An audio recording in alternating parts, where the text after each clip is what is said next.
সুপ্রিয় শিক্ষার্থীবৃন্দ, সবাইকে প্রীতি ও শুভেচ্ছা জানিয়ে শুরু করছি আজকের অনলাইন ভিত্তিক ক্লাস। কেমন আছেন? নিশ্চয়ই ভালো আছেন। সবাই ভালো থাকুন, সুস্থ থাকুন, সুন্দর থাকুন, এটা আমার সবসময়ের কামনা। আজকের আমাদের আলোচ্য বিষয় হলো তাহারই পরে মনে কবিতার কবি পরিচিতি। এই ক্লাসটি কেবল একাদশ কিংবা দ্বাদশ শ্রেণীর শিক্ষার্থীদের জন্য প্রযোজ্য নয়।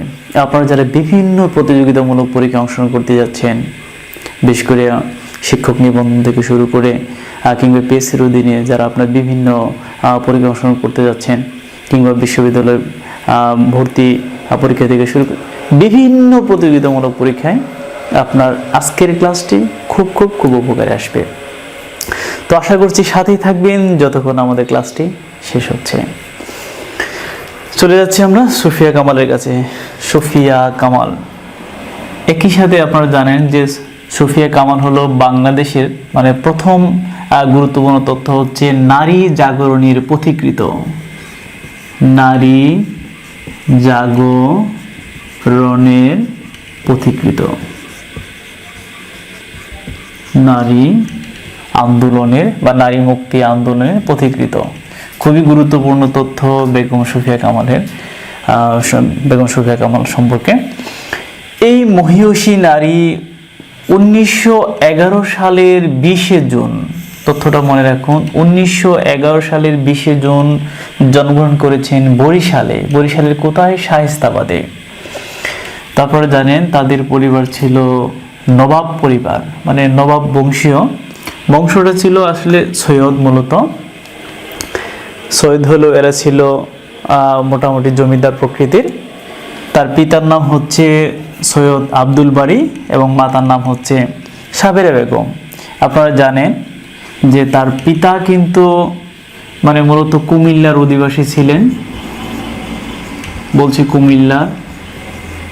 বেগম রোকেয়ার যখন 7 বছর বয়স, একটু খেয়াল করে দেখুন, বেগম রোকেয়ার বয়স যখন 7 বছর, তখন তার বাবা আব্দুল বারী কি করেছেন, এই যারা ইসলামী যারা সন্ন্যাস ব্রত পালন করেন, অর্থাৎ সংসার ধর্ম ত্যাগ করে যারা মোটামুটি ধর্মীয় লাইনে যারা একেবারেই চলে যান কিংবা নিজেকে নিয়োজিত রাখেন, মনোনিবেশ করেন, এদের সাথে এক সময় হারিয়ে গেলেন কে? সৈয়দ আব্দুল বারী। সুতরাং এরপর থেকে দীর্ঘদিন আর কখনোই খোঁজ পাওয়া যায়নি সৈয়দ আব্দুল বারী, অর্থাৎ পিতৃস্নেহ থেকে বঞ্চিত হলেন সুফিয়া কামাল। তো 1911 সাল খুব গুরুত্বপূর্ণ। আমি বলছিলাম সুফিয়া কামালের জন্ম 1911 সাল। এই সালটি আপনারা মনে রাখার জন্য আমি আরো কিছু টেকনিক দিচ্ছি আপনাদের। ঠিক 1911 সালে পৃথিবীর মধ্যে সবচেয়ে আলোচিত একজন রাইটার নাম হলো নাগিব মাহফুজ। আপনারা জানেন যে 1988 সনে কি পুরস্কার পেয়েছিল? নোবেল পুরস্কার পেয়েছিল কায়রো ট্রিলজি নামক একটি গ্রন্থ লিখে। ঠিক একই সনে জন্মগ্রহণ করেছেন আরেকজন ভদ্রলোক, নাম হচ্ছে নিহার রঞ্জন গুপ্ত। আমি কিন্তু 1911 সালের কথা বলছি। 1911 সালটা মনে রাখার জন্য আমি রাইটারগুলোর নাম বলছি ক্রমবর্ণে। আরেকজন জানেন বাংলাদেশে খুব আলোচিত নারী, সে হচ্ছে প্রীতিলতা ওয়াদেদার, নিশ্চয় নাম শুনেছেন। আরেকজন শক্তিমান রাইটার নাম হলো আবু জাফর শামসুদ্দিন। এই আমি যাদের নাম বললাম, নাগিব মাহফুজ থেকে নিহার রঞ্জন গুপ্ত থেকে শুরু করে প্রীতিলতা ওয়াদেদার থেকে শুরু করে আবু জাফর শামসুদ্দিন থেকে শুরু করে এই যাদের নামে বললাম, প্রত্যেকেই কিন্তু 1911 সালে জন্মগ্রহণ করেছেন। তো আপনি একটু মনে রাখেন, বাংলাদেশে এই প্রথম একজন নারী যার কিনা কোনো প্রাতিষ্ঠানিক শিক্ষা নেই, অথচ বাংলাদেশের সবচেয়ে বেশি পুরস্কার, নারীদের মধ্যে সবচেয়ে বেশি পুরস্কার তিনি অর্জন করেছেন সাহিত্যে। This is Sufia Kamal. কি বলছিলাম? প্রাতিষ্ঠানিক কোনো শিক্ষা নেই। তার যখন ছোট বয়স, অল্প যখন বয়স, আমি বলছিলাম 7 বছরের কথা, তার বাবা মোটামুটি সে বাবাকে হারালেন, অর্থাৎ বাবা চলে যাওয়া মোটামুটি হারিয়ে ফেলা। তার ছোটবেলা থেকে স্বপ্ন ছিল তার ভাইরা যেরকম স্কুলে যায় তারও সেরকম স্কুলে যাওয়ার খুব শখ হলো। কিন্তু সে যে সময়ে জন্ম নিয়েছে ওই সময় বিশেষ করে মুসলিম নারীদের বাইরে যাওয়া নিষিদ্ধ ছিল, খুব কঠোরভাবে নিষিদ্ধ ছিল। এদের ধারণা ছিল নারীরা অন্তঃপুরে থাকবে, গৃহের মধ্যে থাকবে, বাইরে তাদের তাদের মানায় না যাওয়াটা শোভনীয় নয়। এরকমই ছিল সমাজ ব্যবস্থা। সুতরাং এই ট্যাবুটা ভাঙা কিন্তু অনেক কঠিন একটা কাজ ছিল। সুফিয়া কামালের জন্য কিন্তু ভাঙা অনেক কষ্টসাধ্য একটা ব্যাপার ছিল। যাই হোক, সে সবচেয়ে বেশি সহযোগিতা পেয়েছে ওই যে তার মায়ের কথা বলছি, মানে সাবেরা বেগম। এই সাবেরা বেগম কিন্তু তাকে অনেক বেশি কি করেছে, সহযোগিতা করেছে। মায়ের খুব আদরের ছিল। আপনারা জানেন, ওই যে বলছিলাম শায়েস্তাবাদ, মাতৃকুলের দিক দিয়ে তারা ছিল অনেকটা নবাব পরিবারের খুব মানে আপডেট একটা ফ্যামিলির। তো সুফিয়া কামালের যে ভাই স্কুলে যেত, যে ভাইটা স্কুলে যেত, সুফিয়া কামালের মানে মনে মনে সেও চাইতো এই ভাইয়ের সাথে সে স্কুলে যাবে। তো তার মাকে খুব করে ধরলো যে মা আমি স্কুলে যাব। এখন মা উপায়ন্তর না দেখে মেয়েকে মানে কোনোভাবে বোঝাতে না পারে শেষ পর্যন্ত সিদ্ধান্ত নিল সে আচ্ছা ঠিক আছে তুমি স্কুলে যাবে। মেয়ের প্রতি কিন্তু প্রগাঢ় ভালোবাসা ছিল বলে এটা সম্ভব হয়েছিল। সে তখন সুফিয়া কামালকে কি করলো, ছেলে সাজিয়ে, ছেলের পোশাক দিয়ে তার ওই ছেলের সাথে কি করলো, স্কুলে পাঠিয়ে দিল। কিন্তু ওই যে কপালে বেশি দিন সে সুখ সইল না। কিছুদিন পরেই মানে সাবেরা বেগমের ছেলেটা অন্য শহরে গিয়ে ভর্তি হলো। যেই মাত্র অন্য শহরে ভর্তি হলো, আর তখনই সুফিয়া কামালের ভাগ্যে কি করলো, পড়াশোনার রীতি ঘটলো। এরপর থেকে আর কখনোই তার কোনো শিক্ষা প্রতিষ্ঠানে যাওয়া হয়ে ওঠেনি। তো বলছিলাম, মায়ের কাছ থেকে মূলত উনি কি শিখেছেন, মানে ভাষাটা, মানে বিশেষ করে মানে পড়াশোনার হাতে খড়ি ঘটেছে তার মায়ের কাছে। পারিবারিকভাবে কিন্তু তারা শিখতো, তাদের মানে ভাষা ছিল উর্দু ভাষা, পারিবারিক ভাষা ছিল উর্দু, অর্থাৎ নবাব পরিবারের ভাষা ছিল উর্দু। এছাড়া তারা আরেকটা ভাষা জানতো, আরবি। আর তৎকালীন সময়ে মানে অফিস আদালতের ভাষা ছিল ফার্সি, আপনারা জানেন। সুতরাং অন্দরমহলের সকল নারীদেরই উর্দু ভাষা জানা বাধ্যতামূলক ছিল। এই ভাষাতেই তারা কাজকর্ম চালাতো। তাদের জন্য নিষিদ্ধ ছিল বাংলা ভাষাটা। কিন্তু সুফিয়া কামাল কি করলো, এই বাংলা ভাষারই প্রেমে পড়ে গেল। কারণ হচ্ছে তার মামার একটি লাইব্রেরি ছিল।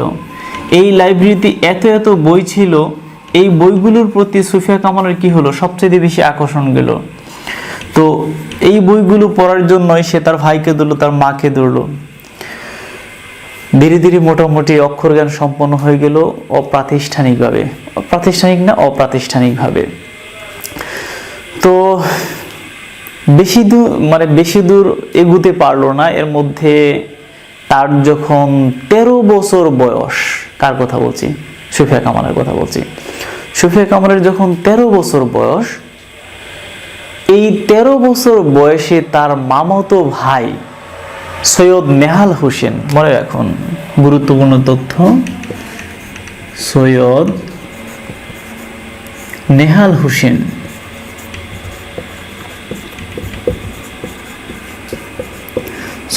হোসেনের সাথে তার বিয়ে হয়ে গেল। কত বছর বয়সে বলছি, 13 বছর বয়সে, খুবই ছোট।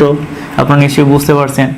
এখন তো আমাদের সরকারিভাবে আমাদের নারীদের বিয়ের বয়স কিংবা ছেলেদের বিয়ের বয়স কিন্তু একেবারেই আইনের মাধ্যমে কিন্তু নির্দিষ্ট করে দেওয়া হয়েছে। মানে ছেলে হোক মেয়ে হোক, কারোই 18 নিচে কিন্তু বিয়ে করা যাবে না। কিন্তু ওই সময় এরকম কোনো রেওয়াজ ছিল না। যত তাড়াতাড়ি দেওয়া যায় ততই তাদের জন্য মঙ্গল। তাদের জন্য তো মঙ্গলই, সমাজের জন্য মঙ্গল। তো যাই হোক, 13 বছর বয়সে বিয়ে হয়ে গেল। এর আগে আমি আর একটু নোট করে দিই আপনার, 12 বছর বয়স, ওই যে বললাম যে মামার বইগুলো পড়তে পড়তে, সাহিত্যিকদের লেখাগুলো পড়তে পড়তে তার ভেতরে বাংলা ভাষার প্রতি একটা প্রেম জেগে গেল। সাহিত্যিকদের প্রতি তার একটা টান, মানে একটা আকর্ষণ চলে এলো। 12 বছর বয়সে, কত বছর বয়স বলছি, 12 বছর বয়সে সে প্রথম একটি কবিতা লিখলো। কত বছর, 12 বছর। 12 বছর বয়সে কবিতাটির নাম কি, কবিতাটির নাম হচ্ছে সৈনিক বধূ। সৈনিক বধূ। এই কবিতাটি প্রকাশ হলো তরুণ নামক একটি মাসিক পত্রিকায়। খুব জনপ্রিয় ছিল না, তরুণ নামক মাসিক পত্রিকায়। ধীরে ধীরে এভাবেই তার প্রচার এবং প্রসার উভয়ই আস্তে আস্তে বাড়তে লাগলো।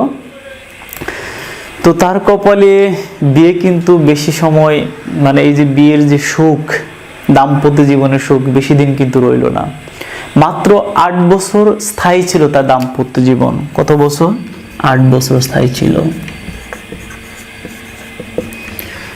অর্থাৎ 1932 সালে তার স্বামী সৈয়দ নেহাল হোসেন মারা যান। একটু নোট করে রাখুন, এটা আপনাদের জন্য খুব গুরুত্বপূর্ণ একটু তথ্য। 1932 সালে মৃত্যু ঘটে কার? সৈয়দ নেহাল হোসেন।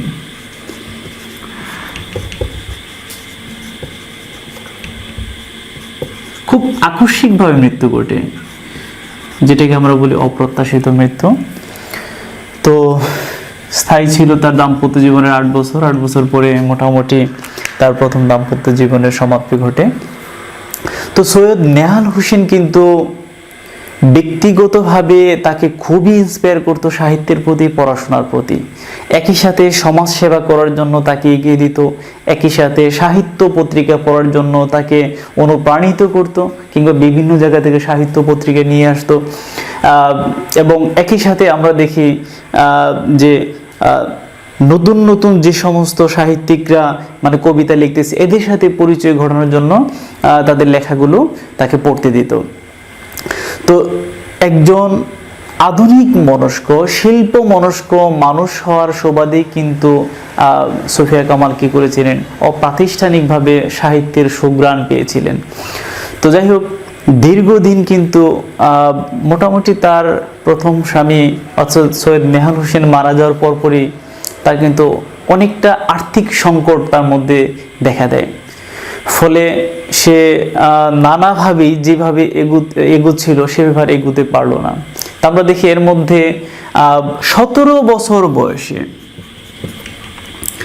কত বছর বয়সে? 17 বছর বয়সে। আপনাদের আগে বলছিলাম 12 বছর বয়সে প্রথম কবিতা ছিল তার সৈনিক বধূ।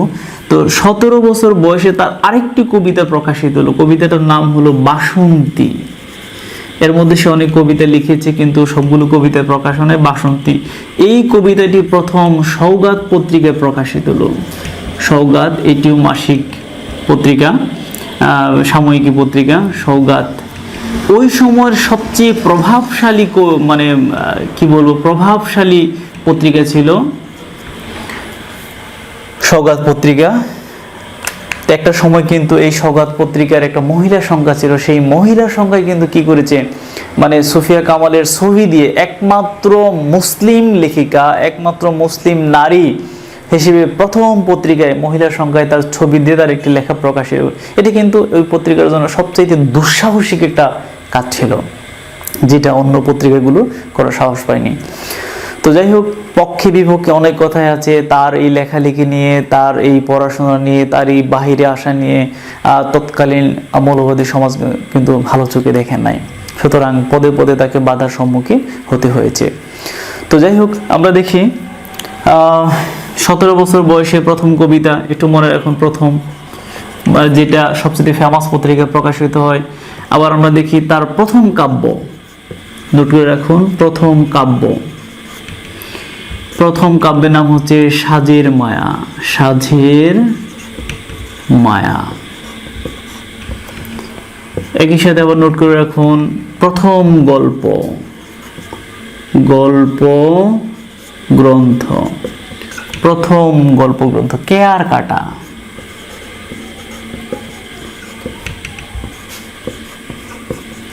কেয়ার কাটা খুবই গুরুত্বপূর্ণ তথ্য। প্রথম তার গল্প, যেটি 17 বছর বয়সে যেটা ফেমাস পত্রিকায় প্রকাশিত, সেটা হচ্ছে সওগাত। প্রথম কাব্য সাজের মায়া, প্রথম গল্প গ্রন্থ কেয়ার কাটা। বিভিন্ন প্রতিযোগিতামূলক পরীক্ষায় কিন্তু তার এটা আসে, প্রথম কাব্য কোনটি, সাজের মায়া, কিংবা প্রথম গল্প গ্রন্থ কোনটি, কেয়ার কাটা। তো এই তথ্যগুলো খুবই গুরুত্বপূর্ণ, সুতরাং এগুলো একটু আন্ডারলাইন করে করে আপনারা পড়াশোনা করবেন। এক কথায় আপনি যদি ধরেন যে সুফিয়া কামালের পেশা কি ছিল, যদি আপনি পেশা ধরেন, তাহলে পেশা হিসেবে বলতে হয় পেশা ছিল শিক্ষকতা, শিক্ষক। তাহলে প্রশ্ন করতে পারেন, সে তো তার তো প্রাতিষ্ঠানিক শিক্ষায় নাই। একজন প্রাতিষ্ঠানিক শিক্ষা ছাড়া মানুষ কি করে সে শিক্ষক হতে পারে? হ্যাঁ, উনি কলকাতা কর্পোরেশন স্কুলের শিক্ষক ছিলেন। আমি আবার বলছি, কলকাতা কর্পোরেশন স্কুলের শিক্ষক ছিলেন। কোনো প্রাতিষ্ঠানিক শিক্ষা নাই, অপ্রাতিষ্ঠানিকভাবে সে বাড়িতে তার পরিবার পরিজনের কাছে তার স্বামীর মাধ্যমে ইন্সপায়ার হয়ে সে যতটুকু পড়াশোনা করেছে তার চেয়ে মানে এটা তো শিখেছেই, সবচেয়ে বেশি ঋদ্ধ হয়েছে তার মামার লাইব্রেরির দ্বারা। তার মামার একটি লাইব্রেরি ছিল, সেটি ছিল খুবই সমৃদ্ধ। সেখানে বিভিন্ন সাহিত্যিকদের কি ছিল, বই ছিল, অঢেল বই ছিল। সুতরাং এভাবে সে নিজেকে উতরে নিয়েছে, এভাবে নিজেকে সে সমৃদ্ধ করেছে। ফলে আজকে সুফিয়া কামাল বলতে আমরা যাকে চিনি, যে সাহিত্যিক সুফিয়া কামালকে চিনি, সেটা কিন্তু এভাবে ধীরে ধীরে সে কিন্তু নিজেকে সমৃদ্ধ করেছে। তো আমরা দেখি 1939 সালে তার দ্বিতীয় বিয়ে হয়। নোট করে রাখুন, কত? 1939 সালে বিয়ে। কত নম্বর বিয়ে? দ্বিতীয় বিয়ে হয়। কার সাথে? কামাল উদ্দিনের সাথে। কামাল উদ্দিন, দ্বিতীয় বিয়ে হয়। তো আপনাদের বলছিলাম দীর্ঘ 8 বছর সে মানে বৈধব্য গ্রহণ করেছিল। এরপরে 1939 সালে তার দ্বিতীয় বিয়ে হয়। কামাল উদ্দিনই কিন্তু আধুনিক মনস্ক, খুবই আধুনিক মনস্ক ছিল। তাকে কিন্তু নানাভাবে সে আরো ইন্সপায়ার করতো, বিশেষ করে সাহিত্য রচনার ক্ষেত্রে। শুধু এই নয়, সমাজ সেবার ক্ষেত্রে বহিরাঙ্গনে পরিচিতি পেতে তাকে নানাভাবে সাহায্য সহযোগিতা করেছে। সবচেয়ে বেশি সাহায্য সহযোগিতা সমাজ সংস্কারের, যাতে করে নারী মুক্তি ঘটে, নারীরা যাতে পড়াশোনায় আরো বেশি, বিশেষ করে মুসলিম নারীরা যাতে ঘরের বাহিরে এসে পড়াশোনা করতে পারে, সমাজে অংশগ্রহণ করতে পারে, অর্থনৈতিক কর্মকাণ্ডে। এই জন্য তার স্বামী তাকে অনেক বেশি সহযোগিতা করেছে। তো ব্যক্তিগতভাবে কিছুদিন সে সম্পাদনা করতো বেগম পত্রিকা। নোট করে রাখুন, বেগম পত্রিকা। কি পত্রিকা? বেগম পত্রিকা। কি করতো? সম্পাদনা করতো। এই তথ্যটি আপনাদের জন্য খুবই গুরুত্বপূর্ণ। আর উনি ব্যক্তিগতভাবে একটি প্রতিষ্ঠান প্রতিষ্ঠা করেছিলেন, সেটা হচ্ছে কচি কাঁচার মেলা। নোট করে রাখুন, কচি কাঁচার মেলা।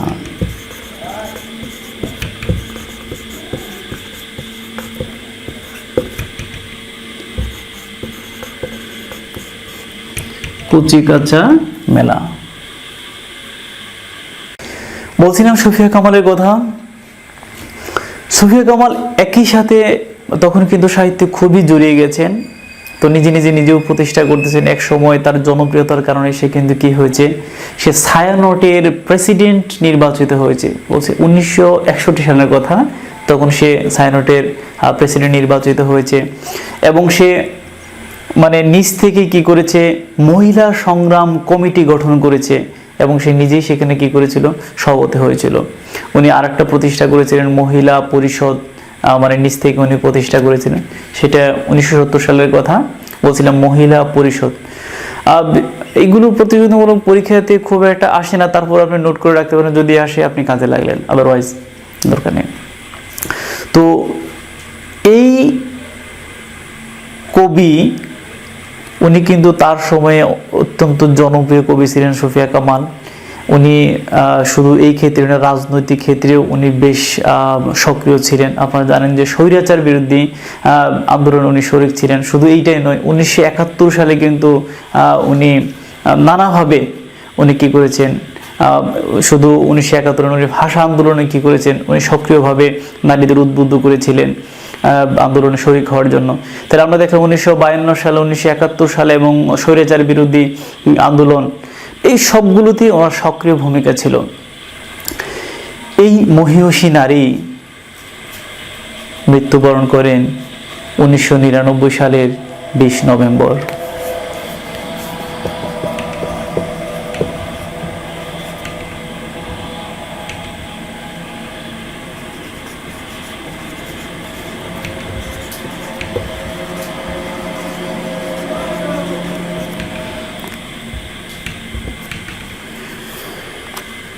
তথ্যটি খুব গুরুত্বপূর্ণ। বলছিলাম 1999 সালের 20 নভেম্বর। আপনাদের জ্ঞাতে আরেকটি তথ্য আমি দেই। এই প্রথম একজন নারী সাহিত্যিককে বাংলাদেশ রাষ্ট্রীয় মর্যাদায় দাফন করেছে। এর আগে আর কোনো নারী এই মর্যাদা পাননি। তাহলে প্রথম তাকে রাষ্ট্রীয় মর্যাদায় সমাহিত করা হয়েছে। নোট করে রাখুন, প্রথম নারী সাহিত্যিক যাকে রাষ্ট্রীয় মর্যাদায় কি করেছে, রাষ্ট্রীয় মর্যাদায় দাফন করেছে, রাষ্ট্রীয় মর্যাদায় যাকে দাফন করা হয়েছে। তো তার সম্মানে কিন্তু মানে গুগল কি করেছে আপনারা জানেন, 2019 সালের ঘটনা, 2019 সালের 20 জুন গুগল কি করেছে, সুফিয়া কামালের সম্মানে তাদের কিন্তু লোগোটা কিন্তু চেঞ্জ করেছিল। আপনারা জানেন এই লোগো পরিবর্তনকে বলা হয় ডুডল। তো ব্যক্তিগতভাবে সুফিয়া কামালের কাব্যের সংখ্যা হচ্ছে, কবিতার বইয়ের সংখ্যা হচ্ছে 9টি। নোট করে রাখুন, গুরুত্বপূর্ণ তথ্য। কাব্য সংখ্যা হচ্ছে 9টি। তো এর মধ্যে সবচাইতে উল্লেখযোগ্য হলো সাঝের মায়া, মায়া কাজল, মনোজীবন, মানে এই তিনটে গুরুত্বপূর্ণ, প্রশস্তি প্রার্থনা, উদাত্ত পৃথিবী। হ্যাঁ, বেশি আপনাদের পরীক্ষাতে আসবে সাজের মায়া, মায়া কাজল, এই দুটি কিন্তু গুরুত্বপূর্ণ, বিভিন্ন প্রতিযোগিতামূলক পরীক্ষাতে আসে। আরেকটি তার কাব্যগ্রন্থের নাম হচ্ছে অভিযাত্রিক, এটি বিভিন্ন প্রতিযোগিতামূলক পরীক্ষাতে এসে নোট করে রাখবেন। সাঝের মায়া, মায়া কাজল, অভিযাত্রিক খুব গুরুত্বপূর্ণ। আরেকটি কাব্যের নাম হচ্ছে মৃত্তিকার গান, এটিও ঘুরে ফিরে বিভিন্ন প্রতিযোগিতামূলক পরীক্ষা আসে যে মৃত্তিকার গান কোন কবির কাব্য বা নিম্নের কোন কবির কাব্য। তখন আপনারা যদি জানা থাকে উত্তর করতে আপনার জন্য সুবিধা হবে। তো যাই হোক, এখন আমরা দেখে নেব এছাড়াও তার কিন্তু আরো গ্রন্থ রয়েছে। এখন আমরা দেখব ভ্রমণ কাহিনী, সোভিয়েতের দিনগুলো, ভ্রমণ কাহিনী,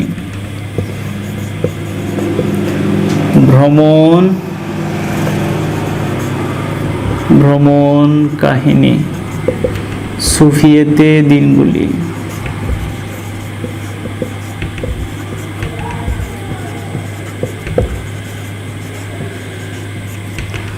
সোভিয়েতের দিনগুলি এছাড়া পিএসসির বিভিন্ন পরীক্ষাতে কিন্তু এসেছে তার স্মৃতিকথামূলক রচনা। আপনারা জানেন যে 71-এর ডায়েরি, স্মৃতিকথা, স্মৃতিকথা,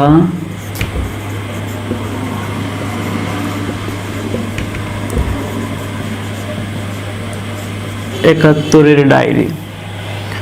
এছাড়া আপনারা জানেন তার আত্মজীবনী রয়েছে, একালে আমাদের কাল, আত্মজীবনী।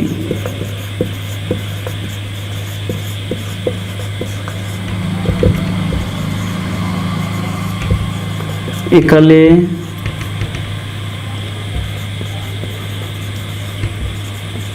আমাদের কাল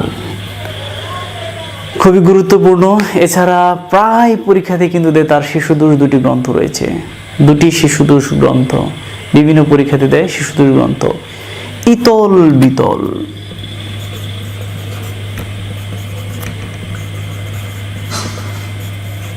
শিশুদোষ গ্রন্থ ইতল বিতল।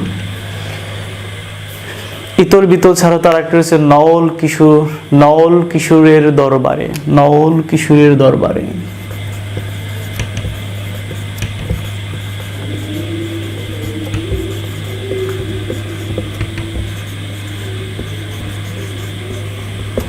নওল কিশোরের দরবারে, এটি গুরুত্বপূর্ণ, এটি বেশি গুরুত্বপূর্ণ, বিভিন্ন পরীক্ষাতে আসে, এটিও আসে।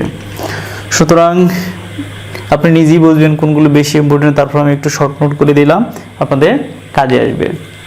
এছাড়া তার ওই যে বললাম সাজের মায়া, এই কাব্যটি উনি কিন্তু রুশ ভাষায় উনি কিন্তু অনুবাদ করেছেন, বা এই বইটি রুশ ভাষায় অনুদিত হয়েছে। তো ব্যক্তিগতভাবে আমি বলছি সুফিয়া কামাল কিন্তু তার সময়ে খুব জনপ্রিয় একজন লেখক ছিলেন। আপনারা জানেন যে তার সমস্ত জীবনে উনি কিন্তু প্রায় 50টিরও বেশি উনি পুরস্কার পেয়েছেন। আবার নোট করে রাখুন, কতটি পুরস্কার পেয়েছেন? 50টিরও বেশি উনি কি করেছেন? পুরস্কার পেয়েছেন। কি কি পুরস্কার পেয়েছেন? বাংলা একাডেমি পুরস্কার পেয়েছেন, বাংলা একাডেমি পুরস্কার পেয়েছেন। কি পুরস্কার পেয়েছেন? নাসির উদ্দিন স্বর্ণপদক পেয়েছেন। এটা বিভিন্ন প্রতিযোগিতামূলক পরীক্ষায় আসে। নিম্নের কোন সাহিত্যিক নাসির উদ্দিন স্বর্ণপদক পেয়েছেন? নাসির উদ্দিন স্বর্ণপদক উনি পেয়েছেন রোকেয়া পদক, রোকেয়া পদক।